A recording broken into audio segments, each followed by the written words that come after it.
Kia ora, Year 11 and 12. This is question 1 from last year's Level 2 Algebra paper, parts A, B and C. So unusually this gets up to an excellence question in the last part of part C. So if you just want to see the merit and excellence videos, you might want to forward to the last bit of video. Alright, the first one, this is a merit question. Simplify this expression and leave your answer with positive indices, which hopefully you would have done even if they hadn't said that. Okay, so the first thing that I'm going to do is get rid of that negative power. So we've got c squared over 3b to the power of 4. Now we just look at each part of the expression in turn. Well, the c squared to the power of 4 becomes c to the power of 8. The 3 is now going to be 3 to the power of 4.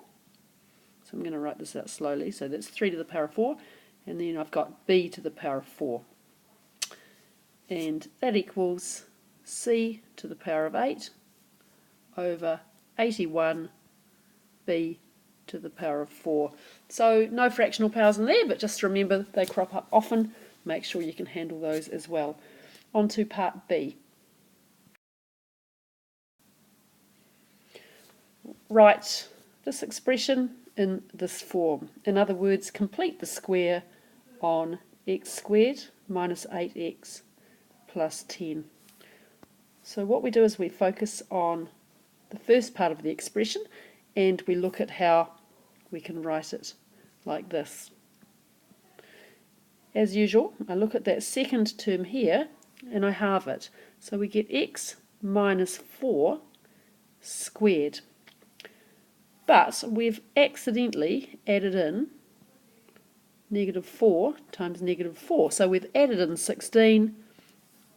We need to take it out to keep the value of the expression unchanged. So our final answer is x minus 4 squared minus 6. And that was a we achieved question. Right, this is the first part of part C. Show that the solutions of this quadratic are 4 times the solution of this quadratic. So all we have to do is to solve the two quadratics, not on your calculator, I suggest. So show your factorising and then show that the solutions for the first are 4 times those of the second. So x squared plus x minus 56 equals 0. Let's work down this side. That factorises to x plus 8 times x minus 7 equals 0. So x equals negative 8 or x equals 7. Now it's really useful to have those two solutions because we know what we're looking for with the solutions to that quadratic. So let's start with 4x squared plus x minus 14 equals 0. Bracket, bracket, bracket, bracket equals 0. So we can just factorise that using grouping or something like that, or we can be a bit sneaky and do it by looking at this. So we're going to end up with a 4x times an x, and let's try this, x plus 2 and x minus 7. So I just did that by inspection, and it was pretty easy because this minus 14 has only got a couple of possible factor combinations, 7 and 2 and 14 and 1, with negative signs in there to make it all work. Okay, and we know where we're going. We're looking for 4 times the solutions, so we want to have x equals negative 2 as one of those solutions. So that's why I get that bracket there. And we can check that by expanding out, and we see we get 4x squared minus 7x plus 8x minus 14. So that all works. So my solutions here are 4x minus 7 equals 0, or x plus 2 equals 0, x equals negative 2, or x equals 7 over 4. Now we just need to say these are 4 times these solutions. Okay, so we're done. So that's a merit question. Now the next part of the problem is the same kind of thing, except it's done with general coefficients instead of one specific case. Okay, so if you've got a good understanding on this question, it really helps with the next one. So we're asked to find the relationship between the solutions of this and the solutions of this, and these are real numbers.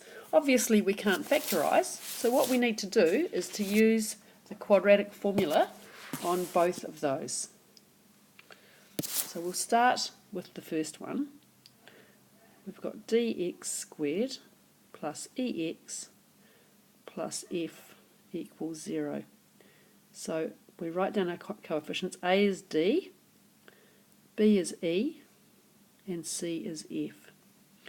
Our quadratic formula tells us this: x is equal to negative b plus or minus b squared minus 4ac divided by 2a. Now substituting in, we get negative e plus or minus e squared minus 4, sorry about that, 4 times d times f divided by 2d. So that's that one. Now we're going to take a look at our second equation. I'll do that one in blue. So we've got x squared plus ex plus df equals 0. So this time a is 1, b is e again, and c is df. Substituting into the quadratic formula, we get x is equal to negative e plus or minus e squared minus 4 times 1 times, running out of room on my screen, times df divided by 2 instead of 2d. So let's look at what we've got. Well, the discriminant, the numerator is the same for the two equations. The only difference is that this one's got a 2 and this one's got a 2d. So we could write this one like this.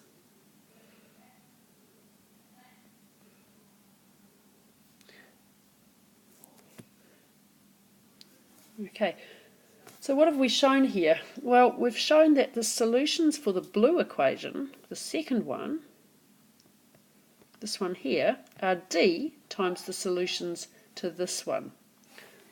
Okay, so we need to say that. I'm going to do that on another slide. I just want to emphasize that it's not enough just to scribble down this and this. You need to explain what you've found. So you want to write something like this.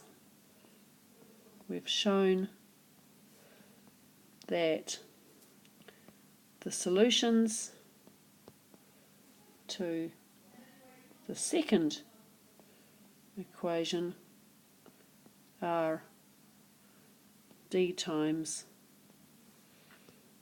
the solutions to the first. Alright, so if you got the two solutions, you got a merit code, and if you went right on to that last step and showed that one was d times the other, and then explained it in context, you got the T code. That's all for this video. Thanks for watching. I'll try and do the second excellence question later on this week.